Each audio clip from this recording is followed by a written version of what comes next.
ይሄ ለጎንደር ህዝብ ብቻ ሳይሆን ለኦርቶዶክሳውያን ሞት ነው። ጎንደር ለአውሬ ተላልፋ ተሰጣለች ማለት ጎንደር ላይ ምንድነው የተፈጠረው? ወንጌል አይገባም የተባለበት ቦታ ወንጌል ገብቷል። አንተ ለፕሮግራም ከመጣ ሰው አጋንንት ሲወጣ ነው የገረመ? እቤታቸው ቁጭ ብለው ልብስ እያጠቡ አጋንንት ከነሱ መዋሸት ልማዳችሁ ነው። የሚወድቁና የሚንከባለሉ ሰዎችን አዘጋጅቶ ሆን ብሎ ቀምሮ አስቦ ሐሰት መስራት፣ ውሸት መስራት፣ መዋሸት ልማዳችሁ እንደሆነ እናጋልጣለን። የኔታ ይባቤ እረፍታቸው እንዴት ነበረ? ቀድመውስ ተናግረው ነበር? እንዴት ነው ያረፉ የኔታ? አሻም ቴሌቪዥን ከጋዜጠኛ ሶፎንያስ ዋሲሁን ጋር የገባውን ውል ማቋረጡን አስታውቋል። ሰላም ጤና ይስጥልኝ፣ እንዴት አላችሁ? ወቅታዊ በሆነ ጉዳይ ተመልሼ መጥቻለሁ። የምንመለከተው እንግዲህ በጎንደር ሰሜኑ ለኢየሱስ በሚል አንድ የፕሮቴስታንት መራግብር እንደተካሄደና ብዙ ኦርቶዶክሳውያን እንደተወሰዱ ስንሰማ ነበር። እንግዲህ በጎንደር የሚገኝ አንድ የቤተክርስቲያን ልጅ ያለውን ውሸት መሆኑን ሁሉንም ነገር አጋልጧልና ይሄ ነገር ምን እንደሆነ በይፋ በደንብ ይነግረናል። እሱን እንከታተላለን። እንዲሁም ደግሞ እንግዲህ የኔታ ይባቤን ታቋቸዋላችሁ። እንግዲህ ከዚህ ዓለም ድካም አርፏል፣ በረከታቸው ይደርሰንና እንደው ስላሟሟታቸው ብዙ እየተባለ ነበር። እህታቸው ማሆይ እንግዲህ ገለጻ አድርገዋል እንዴት እንደሆነ ሁሉን ነገር። ያንን በይፋና ሌሎችንም ነገሮች አስቀኛቸዋለሁ። እስከ ፍጻሜው ድረስ አብራችሁኝ ቆዩ። ላይክ አድርጉት። እስቲ ይህ ቪዲዮ 1000 ላይክ ቢያንስ ይግባ። ላይክ አድርጉት፣ ሼር አድርጉት። እንዲሁም ኮሜንት ላይ እግዚአብሔር ይመስገን ብላችሁ አመስግኑ፣ ጻፉ። ሁላችሁም እግዚአብሔር ይመስገን ብላችሁ እንደምትጽፉ ተስፋ አደርጋለሁ። ጻፉ። እሺ፣ እስቲ ከሁሉ በፊት እንግዲህ ጋዜጠኛ ሶፎንያስ ያው በግብረ ሰዶምነት እጅ ከፍንጅ እንደተያዘ ታስታውሱት ነውና ከሚሰራባቸው ቦታዎች እንደታገደ ሁሉ እየሰማን ነው። እሱም የሰጠው ምላሽ አለና ያንን በአጭሩ ላስቃኛችሁ። አሻም ቴሌቪዥን ከጋዜጠኛ ሶፎንያስ ዋሲሁን ጋር የገባውን ውል ማቋረጡን አስታውቋል። ስለ ጉዳዩም እንግዲህ ጋዜጠኛውን ለመጠየቅ ወይንም ደግሞ ማብራሪያ እንዲሰጥ እንዳናገሩት ገልጸዋል። አሻም ቴሌቪዥኖች ጋዜጠኛውም አሁን ራሴን ለማከምና ለማስተካከል ጸበል ገብቻለሁ ሲል ነው የመለሰላቸው። ጋዜጠኛ ሶፎንያስ ዋሲሁን እንግዲህ በትላንትናው ዕለት ግብረ ሰዶማዊ እንቅስቃሴ ሲያደርግ በድምጽ በምስልና በጽሁፍ የተደገፈ ማስረጃ እንደወጣበት ይታወቃልና እስካሁን ድረስ በይፋ የሰጠው ማስተባበያ ባይኖርም አሻም ቴሌቪዥን ግን ይዛ በወጣችው መረጃ እንደገለጸችው አሁን ራሴን ለማከምና ለማስተካከል ጸበል ገብቻለሁ የሚል ምላሽ መስጠቱን ነው እንግዲህ አሻም ቴሌቪዥን ያስታወቀው። እንግዲህ ጸበል ገብቻለሁ የሚል ነገር ነው ያነሳው። እግዚአብሔር ያው ምሕረትን ይላክ። ማናችንም ሁላችንም እያንዳንዳችን የተለያየ ኃጢአት አለብን። የሰው ኃጢአትን ለመዘርዘር ይሄን ያህል ምንፈልግ አይደለም፣ ግን ይሄ ከማህበረሰባችን የወጣ እጅግ ከፍተኛ በደል ነውና ይሄ ደግሞ አጸያፊ ተግባር እንደሆነ ሁላችንም የምናውቀው ስለሆነ ነው። እንግዲህ እግዚአብሔር አምላክ ምሕረቱን ይሄ ልክፍት ነው ብዬ ነው ማስበው። ምሕረቱን እንዴ አንድ ምን አለ ኢትዮጵያ ውስጥ ያው ቆንጆ ሴቶች ባሉበት አንዷን አግብቶ መኖር እየተቻለ እንዲህ አይነት ልክፍት ውስጥ መግባት በጣም ይሄ ነውርም ኃጢአትም በእግዚአብሔር ዘንድም የተወገዘ ነው።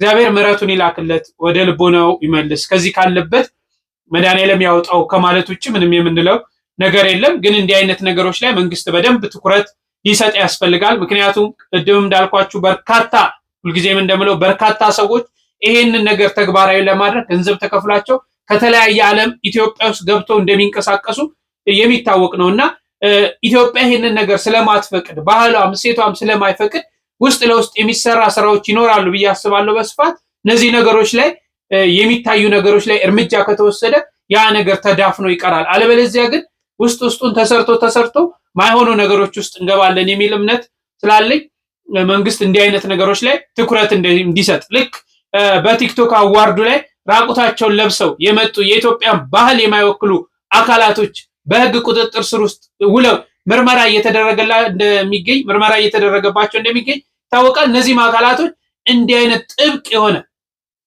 የሆነ ምርመራ ተደርጎ መፍትሄ እንዲሰጥ እንጠይቃለን ማለት ነው። እንግዲህ ለወንድማችን ለሶፎንያስም እግዚአብሔር ምሕረቱን ይላክለት፣ ድንግል ማርያም ትቅረበው ብለን ሁላችሁም ጸሎት አድርጉ። መቼም ሰዎች እንዲወድቁ አንፈልግም።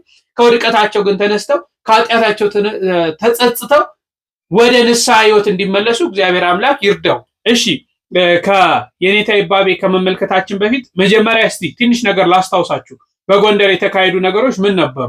እናትዋ ጎንደር የሊቃውንት መፍለቂያ መባሏ ቀርቶ አሁን የፓስተሮች የካራቲ መፍለቂያ ሆኗል። እንግዲህ በዚህ በምስሉ ላይ እንደምትመለከቱት ከሰሞኑ በጎንደር ከተማ እየተካሄደ ሰነበተውና ፓስተሮች ይህንን ህዝብ በካራቲ ሰነዝሮትና ሲያሰጡ ሰንብተዋል። ከሰሞኑ መነጋገሪያ ጎንደር ላይ አሁን የነገር መፈጠሩም እጅግ አሳዛኝ ነገር ሆኗል። ኦርቶዶክሶች በአደባባይ እየተሰደዱ ነው። ሊቃውንተ ቤተክርስቲያንን እየጠበቋት አይደለም።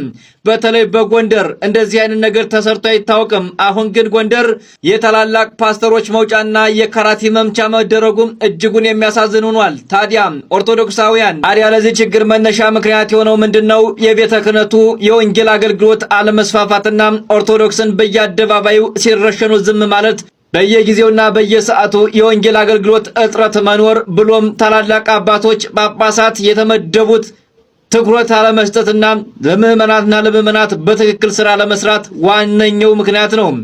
ጎንደር ካሁን በኋላ እንግዲህ የሊቃውንት ሀገር መባሏ ቀርቶም የፓስተሮች የካራቲ መምቻ ከተማ ብለን ሰይመናታል። ይሄ ለጎንደር ህዝብ ብቻ ሳይሆን ለኦርቶዶክሳውያን ሞት ነው። ማለት ጎንደር ላይ ምንድነው የተፈጠረው? መናፍቃን በህብረት አካውንታችንን ሊያዘጉ ከጫፍ ደርሰዋል። ይሄንንም ቪዲዮ እንዳያስጠፉት 50 እና ከዚያ በላይ ጊዜ በደንብ ኮፒ ሊንክ ሪፖስት ዱይት አድርጉ። ኮሜንቱንም ኦርቶዶክስ ሆይ ተነሽ እያላችሁ ለቤተ ክርስቲያን የማንቂያ ደውል ሁኑ። ይህንን ቪዲዮ ተባብረው ቢያስጠፉብኝ ጌታ ምስክር በእናንተ ነው ማዝነው። ወንጌል አይገባም የተባለበት ቦታ ወንጌል ገብቷል። አንተ ለፕሮግራም ከመጣ ሰው አጋንንት ሲወጣ ነው የገረመ? እቤታቸው ቁጭ ብለው ልብስ እያጠቡ አጋንንት ከነሱ ለኛ ሰይፍና ጎመድ ሲያዙን፣ እነርሱ ግን ቤተክርስቲያናችንን በመንፍቅና ትምህርት ባዶ አደረጓል። ኦርቶዶክሳውያን በእውነት ይህንን ቪዲዮ ካስጠፉት ካስወረዱት በእናንተ አዝናለሁ። የጠቢባን የሊቃውንቶች መፍለቂያ በሆነችው ጎንደር ይህንን መመልከት በእውነት ያሳዝናል፣ በእውነት ያማል። አዎ እግዚአብሔርን በጣም ያማል። ደግሞ ይበልጥ ህመሙን የሚያብሰው ክርስቶስን የማያውቁት እሱም የማያውቃቸው ይሄንን ማድረጋቸው ነው። ተመልከቱ፣ በማቴዎስ ወንጌል ምዕራፍ 25 ከቁጥር 12 የእግዚአብሔር ልጅ ክርስቶስ እንደዚህ ይናገራል። እነዚህ ሐሰተኞች ነቢያት በአፋቸው የሞት ሰይፍን ይዘው የሚዞሩ ክፉዎች በዚያ በዕለተ ምጽአት ክርስቶስን እንደዚህ ይሉታል፣ ምነው በስምህ ትንቢት አላወጣንም? ምነው በስምህ ዕውር አላበራንም? ምነው በስምህ ሙታን አላስነሳንም ወይ ብለው ከእግዚአብሔር ልጅ ከክርስቶስ ፊት ይቆማሉ። የእግዚአብሔር ልጅ ክርስቶስ ግን እናንተ ኦርቶዶክሳውያን ልብ ብላችሁ ስሙኝ፣ የእግዚአብሔር ልጅ ክርስቶስ ይህንን ሁሉ በተናገሩ ጊዜ አላውቃችሁም ይላል። የማቴዎስ ወንጌል ምዕራፍ 25 ከቁጥር 12 ጀምራችሁ ተመልከቱት። አላውቃችሁም ይላቸዋል። ክርስቶስ አላውቃችሁም ይላቸዋል። ዛሬ ግን ዓለምን ሁሉ ያስታሉ። ቅዱስ ጳውሎስ እንደተናገረ ነው፣ ክብራቸው በነውራቸው፣ አምላካቸው ሆዳቸው፣ ሐሳባቸው ምድራዊ፣ መጨረሻቸው ሞት፣ መጨረሻቸው ጥፋት ነው ይላል። ዛሬ ግን ይሄ በጣም ያማል። የሊቃውንት መፍለቂያ በሆነችው ጎንደር ሕዝቧ ከቤተ ክርስቲያን ከእግዚአብሔር ቤት ተነጥሎ በማያድርበት ጎንደር ላይ ይሄንን ውርደትና ይሄንን ቅሌት ማየት በጣም ያማል። ናታኔም ወንድማችሁ ነኝ። እግዚአብሔር ለሀገራችን ሰናዩን ዘመን ያምጣላለሁ። ሰላም። የፈሩት ይደርሳል፣ የጠሉት ይወርሳል ማለት እንደዚህ ነው። እነሱ መሬት ላይ ምድር ላይ ወርደው ስራ እየሰሩ ነው። እኛም በጦርነት በተለያዩ ነገሮች የቤት ስራ እየሰጡን፣ እነሱ በጎን ግን ምድር ላይ የወረደ ስራ እየሰሩ ነው። ጉባኤ ኒቆዲሞስን እናስፋፋ ብዬ እኔ ባለኝ አቅም በዚህ በቲክቶክ የሚሆን በፌስቡክም በኢንስታግራምም የማውቃቸውን ሰዎች እያስቸገርኩኝ ከከተማ መምህራኖችን፣ ዘማሪያኖችን፣ መሳሪያ ተጫዋቾችን ይዘን እየሄድን ጉባኤ ተጠምቷል፣ ወንጌል ተጠምቷል። በገጠሩ የሚገኝ ኦርቶዶክሳዊ ባለማዕተብ ግን የሚሰማ አካል የለም። ሁሉም ሰው ህንፃ ቤተ ክርስቲያን ላይ ነው ትኩረት የሚያደርገው። ሁሉም ሰው የሆነ ገቢ የሚያስገኝ ነገር ላይ ነው። ወንጌል ላይ እንስራ ስትሏቸው ሳፖርት የሚያደርጓቸው ተቋማትም አካላትም የሉ። ሰው ለህንፃ ቤተ ክርስቲያን ስጥ ብትሉት ነው ደስ የሚለው። ለወንጌል አገልግሎት ለወንጌል መርሃ ግብር አግዙን ደግፉን ከምትሏቸው በላይ ማለት ነው። ስለዚህ እነሱ መሬት የወረደ ስራ እየሰሩ ነው። እኛንን የተበላ ነው። በገጠሩ ይገባሉ፣ ውሃ ይቆፍራሉ፣ ወፍጮ ቤት ይተክላሉ፣ አማኙን ከእምነቱ ያስወጣሉ፣ የራሳቸው ቤተ እምነት መጫወቻ ያደርጋሉ። ይህ ነው እየገጠመን ያለ ነው። አሁንም ልንነቃ ይገባል። ደውሉ እየተደወለ ነው። አውደ ምሕረቱን ይዘውታል። ጎንደር ለአውሬ ተላልፋ ተሰጥታለች ማለት ነው። አሁን በጎንደር የሌለ ልምምድ መጥቷል። ወንጌል ከተዘጋ፣ መምህራን እንዲገፉ፣ ሊቃውንቱ እንዲባረሩ ከተደረገ፣ ስለዚህ ከዚህ በኋላ ለሌላ አሳልፎ መስጠት ነው ስርዓቱ፣ ፖሊሱ ምኑ ስለሚጠብቃቸው ሽባ ካደረጉት በኋላ እንደምታዩት ዛሬ የግሎሪ ኦፍ ጎድ ቲቪ ፕሮፌት ዘካርያስ የሚባለው ጎንደር ሄዶ የጎንደርን ምዕመናን ከነማዕተባቸው አጋንንት አለባችሁ፣ ሰይጣን አለባችሁ ብሎ ሜዳ ላይ እንደምታውቁት እንደዚህ እንደምታዩት ከነነጠላቸው ከነመስቀላቸው ከነማተባቸው ሲዘረጋቸው ውሏል። ይሄ ልምምድ እንግዲህ ደቡብ የነበረ ነው። ደቡብ ያለው ልምምድ እንግዲህ በማህሌት በቅዳሴ በጸበል በስርዓት በእርጋታ የነበረው ይሄ እብደት ወደዚህ መጥቷል። ሱሪያቸውን ታይት ያደረጉ እና ደግሞ ኦርቶዶክስ በድላናለች የሚሉ መሪዎች ፖለቲከኞች ስልጣኑን ከያዙት በኋላ በኑሮ የደቀቀውን ህዝብ ስራ ያጣውን ህዝብ ስራ የምታገኘው ከዚህ በኋላ በፕሮቴስታንት መስመር ስታልፍ ወይ በእስልምናው መስመር ስታልፍ ነው ስለተባለ ምስኪኑ ማተቡን መበጠስ አይፈልግም። ነገር ግን ደግሞ ስራ ማግኘት ይፈልጋል። መሪዎቻቸው በሙሉ ያመጣቸዋል። እንዳሞራ ልብረር እያደረጓቸው ነው ማለት ነው። ስለዚህ አሁን የቅዱስ ያሬድ ማህሌት፣ የቅዱስ ያሬድ ዜማ፣ የቅዱስ ያሬድ ምናምን የለም እና አባ ዮሴፍ ጎንደር ላይ ስራቸውን ሰርተዋል። በቃ አለቀ። ጎንደርን ሽባ አድርገው ጎንደርን ለኢየሱስ ተብሎ ለአዲስ ኢየሱስ እየሰጡት ነው ሊቃውንቱ እየተገፉ። በሚቀጥለው ሳምንት ይሄን መጠበቅ ነው። እንደተከታተላችሁት ነው እንግዲህ ሰሜኑን ለኢየሱስ በሚል በጣም ፕሮቴስታንቶቹ ሲደሰቱ ነበር። እንግዲህ ወንጌል አይገባበትም ተብሎ የሚባልበት ቦታ ወንጌል ገብቷል እያሉ ማለት ነው። ይታያችሁ፣ ወንጌል አይገባበትም የተባለ የሚፈራበት ቦታ ወንጌል ያንን ደርምሶ ገባል። አሁን ጎንደር ነው ወንጌል አይገባም ተብሎ ሊቃውንቱ ያሉት የት ነው? ትርጓሜው፣ ሐዲሳቱ፣ ብሉያቱ፣ መጽሐፈ መነኮሳቱ፣ የቤተ ክርስቲያን እንዳለ ትምህርቷ ያለው የት ነው? በእውነት ጎንደር ወንጌል አያውቁም? ወንጌል አይሰበክም ማለት ነው? በዚህ ተደስተው ነበር። ወንጌል አይገባበትም የተባለ ቦታ ወንጌል ገብቶ ሰበክን። ምዕመናኑ አይደለም እዛ መጥተው ቤታቸው ሆነው እንኳን ሲፈወሱ ነበር አሉ። ሎቱ ስብሐት፣ እግዚአብሔር ይቅር ይበላል። ቤት ቁጭ ብለው አሁን ያ ፓስተር በዓለም የሚኖሩ ፓስተሮች እንደፈለጉ እየበሉ እየጠጡ አንዴ ክርስቶስ ለኔ ሲል ሞቷል፣ አንዴ ክርስቶስ ለኔ ሲል መከራ ተቀብሏል፣ አንዴ ለኔ ሲል ክርስቶስ ተርቧል፣ ተጠምቷል፣ ስግደት ጾም አያስፈልግም የሚሉ ፓስተሮች በእንዲህ አይነት ነው ፈውስ ያለው ቤት ሆኖ ሲፈውሱ ነበር ብለው ሲሳለቁ ነበር። እንግዲህ በጣም የማዝነው መናገር መፈልገው ይሄ ሁሉ ምን መሰላችሁ? የወንጌል እጥረት የኛ ቤተክርስቲያን የኢትዮጵያ ኦርቶዶክስ ተዋሕዶ ቤተክርስቲያን ለወንጌል የሰጠችው እንደው አብያተ ክርስቲያናትን ለማነጽ የተለያዩ ነገሮችን ለማነጽ የሰጠችው ገንዘብ ለገንዘብ ልመና የሰጠችውንና ለወንጌል የሰጠችውን ቦታ ብንመለከት ሰማይና ምድር ነው። ለልመና ለገንዘብ የተሰጠ ቦታ ነው እንደው የሚሰፋው። የወንጌል አገልግሎት ይህን ያህል እየተካሄደ አይደለም። ለወንጌል ትኩረት እየተሰጠ አይደለም። ምዕመናኑ ወንጌል ይፈልጋሉ። በየክፍለ ሀገሩ ያሉ ምዕመናን አሁን አዲስ አበባ ላይ ያሉ ለምሳሌ አንድ አብያተ ክርስቲያናት ላይ ከ10 ከ15 በላይ ሰባኪያን አሉ። በክፍለ ሀገር ግን አንድ ሰባኪ 3 ወር ኮርስ ወስዶ እንኳን ለመማር ብርቅዬ ነው። ይሄን ያህል ወንጌል አልተሰጠም ማለት ትኩረት እየተሰጠ አይደለም። ስለዚህ መንጋዎቻችን ምዕመናኖቻችን እየተወሰዱ ያለው ለዚህ ነው። እየተታለሉ ያለው ለዚህ ነው። ስራቸውን እየሰሩ ነው። የፕሮቴስታንቱ ቤተ እምነት ስራውን እየሰራ ነው በሚገባ ማለት ነው። በጀት በጅቶ ስራዬ ብሎ ምዕመናኑን መያዝ ያለበት ቦታ ሄዶ እየያዘ ነው። ቁጥራችንም ነገ እንደሚቀንስ ማሰብ አለብን። ዛሬ 60-70 ሚሊዮን ነን የምንል ኦርቶዶክሳዊ እየቀነሰ ይመጣል።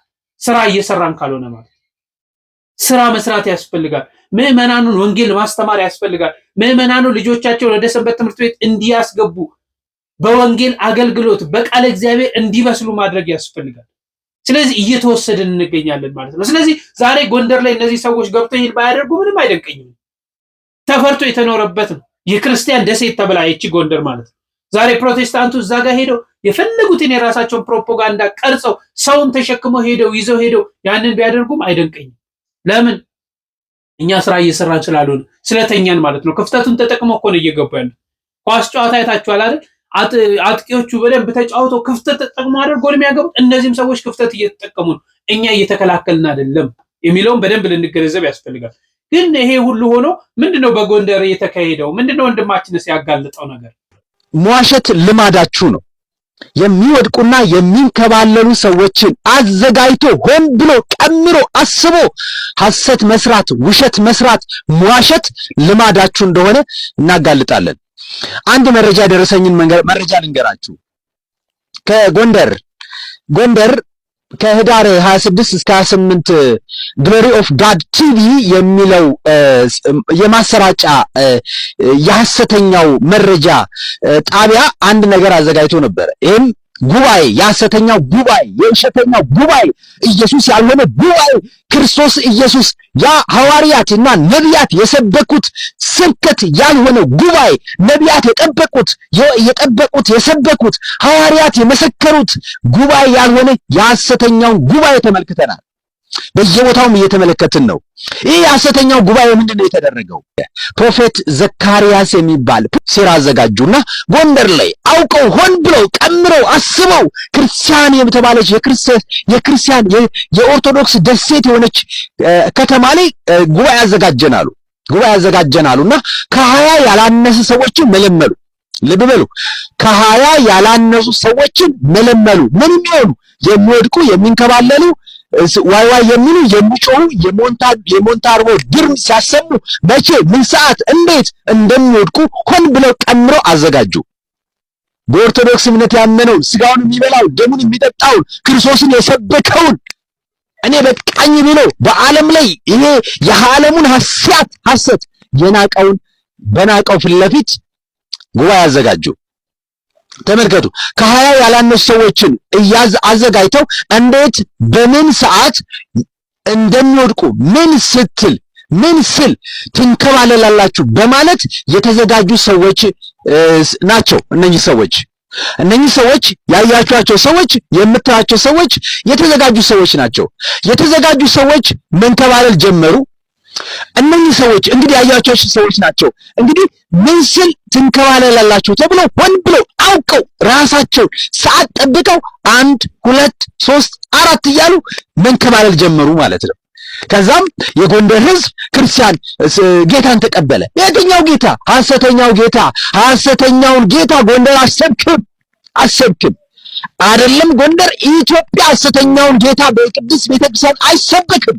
ስጋው የማይበላ ደሙን የማይጠጣ ጌታ በክርስቶስ ቤተክርስቲያን በጌታ ቤተክርስቲያን አይሰበክም።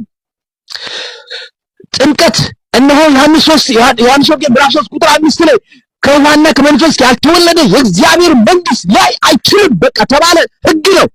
አይ ያልተጠመቀው ቀራንዮ መስቀል ላይ ያለው በቀኝ ሰቀለ ወንበዴ ገነት ገብቷል። ኢንኬዝ ነው። እነዚህ ሬር ናቸው። ከህገ ወጥነት ወንጌል እየተሰበከ ለአንተ እኔ በአቋራጭ ገባለሁ አይባልም። ነውር ነው። ስለዚህ የጌታ ቤተክርስቲያን የክርስቶስ ቤተክርስቲያን የሆነ ከጥምቀት የተለየ የጌታ ቤተክርስቲያን አይደለም። ሐሰተኛውን ኢየሱስ ልንገራችሁ። ሐሰተኛው ኢየሱስ እንደዚሁ ያለ ጾም ያለ ጸሎት የሚኖር ኢየሱስ ሐሰተኛው ኢየሱስ ስጋዬን የበላ ደሜን የጠጣ የዘላለም ሕይወት አለው ያለው ክርስቶስን ስጋህን አልበላም ደሙን አልጠጣም ያለው ይሄ ሐሰተኛው ኢየሱስ ነው። እነሆ በ40ና በ80 ወይም የእግዚአብሔር ልጅነት ለማግኘት ወደ ዓለም ሁሉ ሂዱ። ዮሐንስ በማቴዎስ ወንጌል ምዕራፍ 28 ቁጥር 19 ወደ ዓለም ሁሉ ሂዱ ወንጌልን ለፍጥረት ሁሉ ስበኩ የተባለላቸው ወደ ዓለም ሁሉ ሄዶ ወንጌልን ለፍጥረት ተሰበከ። በአብ በወልድ በመንፈስ ቅዱስ ስም እያጠመቃቸው ደቀ መዛሙርት ያድርጓቸው ያለውን አልጠመቅም ሐሰተኛው ኢየሱስ። ስጋህን አልበላም ደምህን አልጠጣም ሐሰተኛው ኢየሱስ። አልጾምም አልጸልይም ሐሰተኛው ኢየሱስ። ልብ በሉ። እኔ ይሄ የገዳም ሕይወት አይመለከተኝም ሐሰተኛው ኢየሱስ። ራሴን አላራቁትም ሐሰተኛው ኢየሱስ። ሐሰተኛውን ኢየሱስ እየሰበክ ሐሰተኛውን ኢየሱስ አንተ ጌታ እያልክ የተደፋች ሴት ላይ መጽሐፍ እየጫንክባት ይሄ ሐሰተኛውን መጽሐፍ እየጫንክባት ሌላው የተዘጋጀ ወንበዴ ቦርሳ እየበረበረ እነሆ የሐሰት የውንብድና ትምህርት እያስተማራችሁ እውነተኛው ኢየሱስ ብሎ ነገር የለም። ኦርቶዶክሳውያን እንጠንቀቅ። ራሳችሁም ለራሳችሁ አስቡበት። የጌታ መንግስት ሰፊ ነች። ኑ ወደ በረቱ፣ ኑ ወደ ቅድስት ቤተክርስቲያን፣ ኑ ወደ ትክክለኛው ሃይማኖት የሌለው አማኝ ባዶ ነው። ሃይማኖት ማለት እውነት ነው፣ አስተምሮ ነው። ሃይማኖት የሌለው አማኝ ባዶ ነው። ወንጌል የሌለው አማኝ ባዶ ነው። ስለዚህ ኑ ወደ ቅድስት ቤተክርስቲያን ሼር ኮፒ ሊንክ ያደረጋችሁ ለሁሉም አዳርሶልኝ ሐሰተኛውን ኢየሱስ እናጋልጣለን። የኛዎቹ ደግሞ በየከተማ እየዞራችሁ ህንጻ ቤተክርስቲያን እናሰራለን የምትሉ ታዋቂ ቲክታከሮች ነገር ግን የጌታን ወንጌል ልትሰሩ ይገባል። የእግዚአብሔር ወንጌል ሊሰበክ ይገባል። ገጠር ውስጥ ገብቶ የጌታ ወንጌል ሊሰበክ ይገባል። አስተምሯችን ልንቀይር ይገባል። አካሄዳችን ልንቀይር ይገባል። ስለዚህ የማስተማሪያ እቅዳችንን ወይም ደግሞ አቅጣጫችንን ልናሻሽል የሚገባበት ሰዓት ነው አሁን ሰዓቱ። ስለዚህ ሐሰተኛውን ኢየሱስ ከምንሰብክበት ወጥተን እውነተኛውን ኢየሱስ ወደዚህ ቅድስት ቤተክርስቲያን እየመጣ ልንሰብክ የሚገባበት ሰዓት ነው። ይቆየን። ወስብሐት ለእግዚአብሔር ወለመስቀሉ ክቡር አሜን።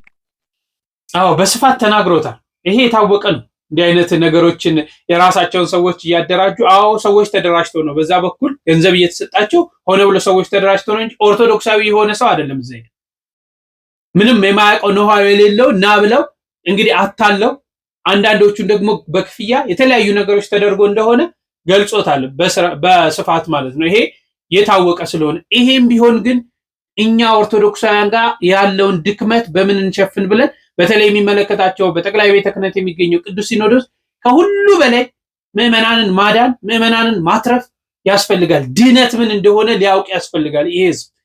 ስለዚህ ወንጌል ላይ ቢሰራ ለማለት እወዳለሁ። እግዚአብሔር አምላክ ከመጣብን ቁጣ መዓት ሁሉ ይሰውረን ለማለት ፈልጋለሁ። እሺ የኔታ ይባቤ አሟሟታቸው ከእታቸው አንደበት እስቲ እንስማ። የኔታ ይባቤ እረፍታቸው እንዴት ነበረ? ቀድመውስ ተናግረው ነበር? እንዴት ነው ያረፉ የኔታ? አያቡነ የኔታ እረፍታቸውን ቀድም ብለው ተናግረዋል። ለአቡነ አብርሃም መጥተው ነግሯቸዋል።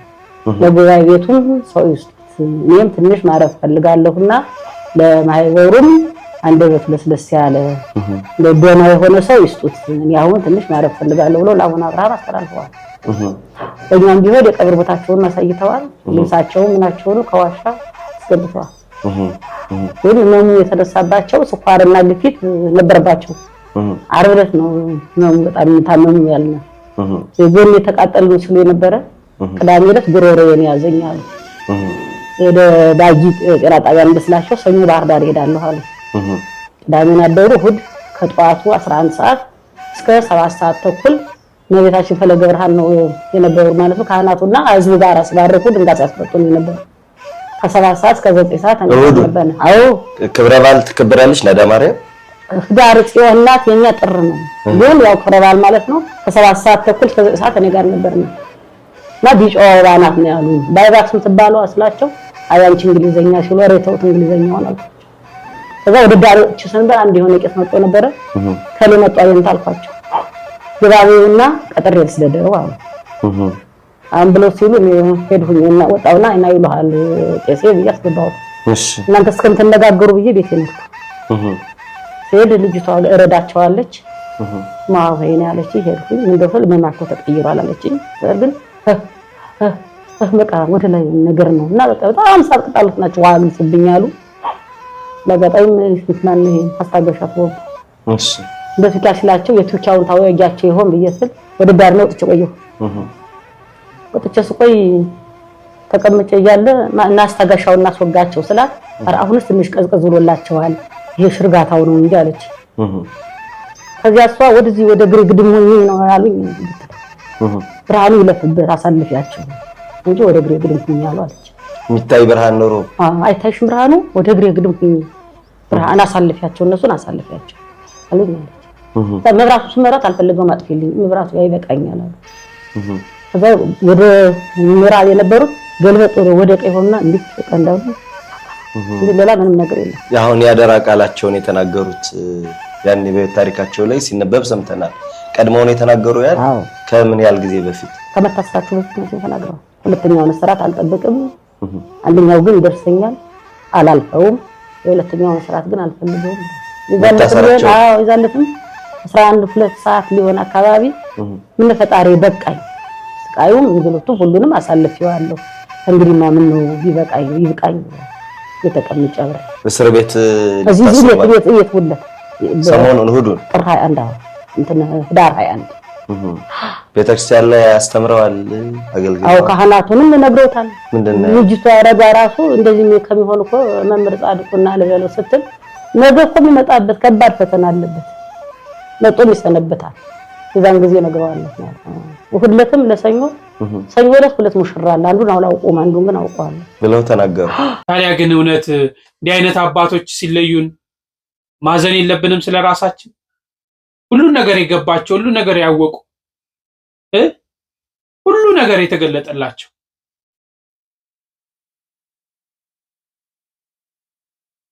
ያሳዝናል። ስለኔና ስለናንተ ነው ማዘን ማልቀስ ያለብን። እንግዲህ እኛ አባት እኮ ረፍታቸውን አውቀው ለብፁዕ አቡነ አብርሃም ሌላ ተተኪ መምህር እንዲመደቡ ሁሉ ጠይቀዋል። ቤት ውስጥ ብርሃኑን የመላእክትን ብርሃን ሲያዩ እንደነበረ እኮ በቃ በግልጽ እንዲህ አይነት በገዳም የሚገኙ እንዲህ አይነት ቅዱሳን አባቶቻችን ሲያርፉ የቤተ ክርስቲያን አባቶቻችን ሲያርፉ ማልቀስ ያለብን ለኔና ለእናንተ ነው። ለምን ይጸልዩልናል፣ ከክርስቶስ ያማልዱናል። ምሕረትን ነው እግዚአብሔር የራሱን ወዳጆች የሆነውን እየሰበሰበ ነው። ለምን እኛ አልተመለስንማ? ያለንበት ኃጢአት ይሁት ያለንበት ይሄ ጭቃ የሆነ ዓለም ቆሻሻ የሆነ ዓለም እኛም ቆሻሻ ነገር ውስጥ ገብተን እኮ የምንገኝ። ዛሬ ክርስቶስን ከሚያስደስት ይልቅ ክርስቶስን ለማሳዘን አምላክ እንደሌለ ምን ያህል ቸር ስለሆነ እኮ ራሳችን ሁሉ ነገር አድራጊ ፈላጭ እንደሆንን እየሆንን ያለንበት ነገር ያሳዝናል። ግብረ ሰዶሙ ይኸው በአገራችን ራቁት ለብሶ እርቃን መሄድ እንደ ጽድቅ እየተቆጠረ እንደ ጀብድነት እየተቆጠረ። ስለዚህ ታዲያ ለራሳችን ማልቀስ የለብንም? የኔታ ይባቤ በረከታቸው ይድረሰን። ብዙ ሲባል ነበር፣ ያው ፖለቲካውም የተለያዩ ነገሮች ሲነሱ ነበር። እንግዲህ ከቤተሰቦቻቸው ይሄንን ሰምተናል።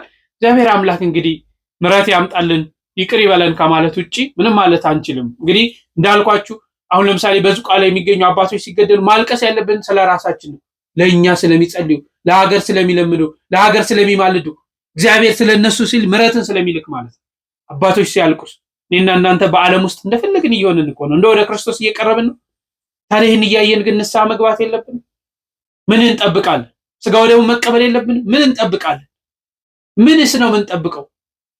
ተዘጋጅተን መኖር የለብን? ታጥበን ንጹህ ሆነን መጠበቅ የለብን? መቼ ነው ወደ ንስሐ ህይወት የምንመለሰው? እኔና እናንተ እኮ ወደ ንስሐ ህይወት ብንመለስ ማርያምን ነው የምላችሁ ክርስቶስ ይቅር ይለናል፣ ይምረናል። ምሕረቱ ለዘላለም ነው፣ ማያልቅ ነው። ትንሽዬ ሰናፍጭ ቅንጣት ያህል እምነት ነው ከኛ የሚፈልገው ወደሱ መቅረባችን። ዛሬ ወደሱ የምንቀርበው እኛ በልባችን ሳይሆን በእግራችን ሆኖ እኮ ነው። በልባችን ሳይሆን በልብሳችን ሆኖ ነው። ክርስቶስ ደግሞ ይሄን አይፈልግም። ያንተ ነጭ ልብስ አይደለም የሚፈልገው፣ ያንቺን ነጭ ልብስ፣ የኔ ነጭ ልብስ አይፈልግም። የኔ ንጹህ ልብ ነው የሚፈልገው። የኔ ንጹህ ልብ ነው የሚፈልገው፣ ግሬን አይደለም። በልቤ መመላለስ ይቅር ይበለን ለማለት ነው። እስቲ እነዚህ እንከታተልና እንጨርሳለን። ተቃል አሁን በዘመኑ የምንሰማው አንድ ነገር አለና በየመንገዱ የምንሰማው ቃል፣ በየፌርማታው የምንሰማው ቃል እንደው ቤተክርስቲያናችን ይህንን እንዴት አድርጋ ትመለከተዋለች የሚለው ጌታችን አምላካችን መድኃኒታችን ኢየሱስ ክርስቶስ ስሙ እንኳን መድኃኔ ዓለም ነው። ነገር ግን መንገድ ላይ የምንሰማው ቃል ጌታን እንደ ግል አዳኝ አድርገህ ተቀበል የሚል አስተምሮ በየመንገዱ እንሰማለንና እውነት ቤተክርስቲያናችን ክርስቶስን የግል አዳኝ ብላ ነው ወይ የምትቀበለው? እንዲሁም ደግሞ ምእመናኑ ከዚህ አስተምሮ ራሱን እንዴት ይጠብቅ? ምእመናኑ እንዴት ራሱን ይከላከል? ይህንን መምህራችን እንዲመልሱልን ነው። ቆንጆ ጥያቄ ነው። እኛ ብዙ ጊዜ እዚህ ሚዲያ ላይም በአብዛኛው የምንከራከርበት ነው። እንደምታውቁት ይህ ጥያቄ እንግዲህ አብዛኛውን ሰው በየመንገዱ የሚያጋጥም ጥያቄ ነው አይደለ? እውነት ክርስቶስ ኢየሱስን እንደ ግል አዳኝ አድርገህ ተቀበል፣ አሁን ተቀበለ፣ አሁን ትድናለህ የሚል ትምህርት አለ። እንግዲህ እንደምታውቁት ክርስቶስ ኢየሱስ የዓለም ሁሉ ምንድን ነው? የዓለም ሁሉ መድኃኒት ነው። ወደ ዓለም የመጣው ምን ለማድረግ ነው? ዓለምን ለማዳን ነው። ቤተክርስቲያናችን ክርስቶስን መድህን ዓለም ክርስቶስ የዓለም መድኃኒት የዓለም ቤዛ አንዱ ስለ ሁሉ ሞተ እያለ ቅዱስ ጳውሎስ እንደተናገረ እኛም የምናምነው እንደዛ ብለን ነው። አንድ ሰው ለመዳን ክርስቶስ ኢየሱስን መንገድ ላይ ነው መቀበል ያለበት ወይስ ክርስቶስ ኢየሱስ በሰራት ቤተክርስቲያን? ሰው ክርስቶስን በቤተክርስቲያን ውስጥ ካልተቀበለ በስተቀር የድነት ተካፋይ መሆን አይችልም። የድነት ተካፋይ መሆን አይችልም። በዚህ በማቴዎስ ወንጌል ምዕራፍ 16 ቁጥር 13 ሰዎች የሰው ልጅ ማን ይሉታል? በፊልጶስ ቂሳሪያ እንግዲህ ጥቅስ ብዙዎቻችሁ ታውቁታላችሁ ብሎ ሲጠይቃቸው ከነቢያት አንዱን ኤልያስ ነው ይሉሃል አሉት። እናንተስ ማን ትሉኛላችሁ ሲላቸው አንተ ውእቱ ወልደ እግዚአብሔር ሕያው ብሎ ቅዱስ ጴጥሮስ ይመልሳል አይደለ? ጴጥሮስ አንተ አለት ነህ፣ በአንተ ላይ ምን እንሰራለን? ቅድስት ቤተ ክርስቲያንን እሰራታለሁ አለ። ክርስቶስ ኢየሱስ በደሙ በዋጃት ቅድስት ቤተ ክርስቲያን ካልሆነ በስተቀር መዳንን መካፈል የሚችል ማንም ሰው የለም። ቅዱሳን አባቶችም እንደተናገረው ከቤተክርስቲያን ውጪ ድነት የለም። ስለዚህ ሰዎች ክርስቶስ ኢየሱስን የሚቀበሉት ለስብከት አገልግሎት ወይንም ደግሞ ይህንን የመዳንን ትምህርት በምታስተምር ሐዋርያዊት በሆነች በክርስቶስ ኢየሱስ ቤተክርስቲያን እና ደግሞ ክርስቶስ የየግላችን አዳኝ ሳይሆን የዓለም መድኃኒት ነው። ነገር ግን ሱታፌውን በየግላችን እኩል እንቀበለው እንችላለን። በዚህ በዮሐንስ ወንጌል ምዕራፍ 1 ቁጥር 13 ላይ ለተቀበሉት ግን በስሙ ለሚያምኑት ለነሱ የእግዚአብሔር ልጆች የሆኑ ዘንድ የልጅነት ስልጣን ምን አላቸው? ሰጣቸው። ሰው ግን የልጅነት ስልጣንን የሚቀበለው ቤት ነው፣ በቤተ ክርስቲያን። አንድ ምሳሌ ልንገራችሁ። በዚህ በሐዋርያት ሥራ ምዕራፍ 2 ቁጥር 36 ላይ እናንተ የሰቀላችሁትን ክርስቶስን እግዚአብሔር እንዳስነሳው ከሙታን መካከል እንዳስነሳው በእውነት የእስራኤል ሕዝብ ሁሉ ይወቅ ሲል ዛን ሰዓት ላይ ልባቸው ተነካለ። ወንድሞች ምን እናድርግ ሲሉ ንስሐ ግቡ፣ በኢየሱስ ስምም ተጠመቁ፣ ከኃጢአታችሁም ትነጻላችሁ፣ የመንፈስ ቅዱስ ስጦታ ትቀበላላችሁ ካላቸው በኋላ በዚያም ቀንም በሐዋርያት ስብከት 3000 ነፍሳት ተጨመሩ አለ። ወዴት ነው የተጨመሩት? ክርስቶስ ኢየሱስ ወደ ሰራት ቤተ ክርስቲያን። ዛሬ መንገድ ላይ ያለ ሰው ጌታን ተቀበል ሲል ወዴት ነው የሚከተል? ማርቲን ሉተር ወደ አዘጋጀው ነው። 46000 ቦታ ወደ ተከፋፈለ ወደ የትኛው ቦታ ተገባል? አንዲት ጥምቀት፣ አንድ ጌታ፣ አንድ ሃይማኖት ነው ያለው። ሰውስ ወደ ቤተ ክርስቲያን ለመጨመር በእውነት መንገድ ላይ ዝም ብሎ በአፉ ኢየሱስ ጌታ ነው ስላለ ብቻ ነው ወይ? ነው አይደለም። ብዙዎች እኮ ጌታ ጌታ ይሉታል፣ ግን እውነተኛውን ጌታ አይደለም። ሰው ወደ እግዚአብሔር መንግስት ለመጨመር ከውሃና ከመንፈስ መወለድ መቻል አለበት። እውነት ነው እላችኋለሁ፣ ከውሃና ከመንፈስ ዳግመኛ ካልተወለዳችሁ ወደ እግዚአብሔር መንግስት አትገቡ። ሰው ከውሃና ከመንፈስ የሚወለደው መንገድ ላይ ነው ወይንስ በክርስቶስ ኢየሱስ ቤተ ክርስቲያን ነው? የት ነው? በቤተ ክርስቲያን። ሰው የጌታችን የኢየሱስ ክርስቶስን ቅዱስ ሥጋና ክቡር ደሙን የሚቀበለው የት ነው? ዮሐንስ ወንጌል ምዕራፍ 6 ቁጥር 51 ላይ ከሰማይ የወረድኩ የሕይወት እንጀራ እኔ ነኝ አለ። ለዓለምም እንጀራነት የምሰጠው ሥጋዬን ነው። ሥጋዬን የሚበላ ደሜንም የሚጠጣ የዘላለም ሕይወት አለው፣ ከሞትም ወደ ሕይወት ተሻገረ። ሥጋዬ እውነተኛ መብል ነው፣ ደሜም እውነተኛ መጠጥ ነው። ሥጋዬን የሚበላ ደሜን የሚጠጣ እኔ በእርሱ እኖራለሁ፣ እርሱም በእኔ ይኖራል አለ ጌታ ኢየሱስ ክርስቶስ። ይህንን የምናገኘው አማናዊ የሆነው ቅዱስ ሥጋና ክቡር ደሙን የት ነው? በክርስቶስ ኢየሱስ ቤተ ክርስቲያን። ልክ ወደ ቤተ ክርስቲያን የተጨመሩትም ይላል ሐዋርያት ሥራ ምዕራፍ 2 ቁጥር 40 ላይ ከወንድሞች ጋር በህብረት ሆነው እንጀራ ይቆርሱ ነበር ይላል። በምን? በቤተ ክርስቲያን። ስለዚህ መዳንን የምንካፈለው በቤተ ክርስቲያን ነው። መንፈስ ቅዱስን ስንሞላ ነው ደግሞ ኢየሱስ ጌታ ነው የምንለው። አንደኛ ቆሮንቶስ ምዕራፍ 12 ቁጥር 3 ማንም በመንፈስ ካልሆነ በስተቀር ኢየሱስ ጌታ ነው ሊል እንዳይች። ስለዚህ ኢየሱስ ጌታ ነው እንድንል እንኳን ስልጣንን የምትሰጠን ማናት? በመንፈስ ቅዱስ የምትወልደን ማናት? ቤተ ክርስቲያን። ስለዚህ ልክ ዳግም ከቤተ ክርስቲያን ስንወለድ ቤተ ክርስቲያን ልጅነትን ስትሰጠን ያኔ ማንን እናገኛለን? ክርስቶስ ኢየሱስን እናገኛለን። ስለዚህ በየግል የምንቀበለው ሳይሆን በቤተ ክርስቲያን ውስጥ የምንቀበለው ማን ያለው ማለት ነው? ክርስቶስ ኢየሱስ ነው። ስለዚህ ለመምህሮቻችን እግዚአብሔር አምላክ ቃለ ሕይወትን ያሰማልን። ያው ከፕሮቴስታንቱ ጋር ተያይዞ ያሉ የሚነሱ ነገሮችን እንደው በእንደዚህ አይነት አጋጣሚ እየደጋገምን ብንሰማ ሰርጾ ይገባል ለማለት ነው። በድጋሚ ቃለ ሕይወትን ያሰማልን።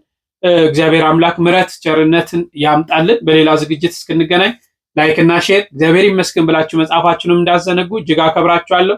ቸር ቆዩልኝ።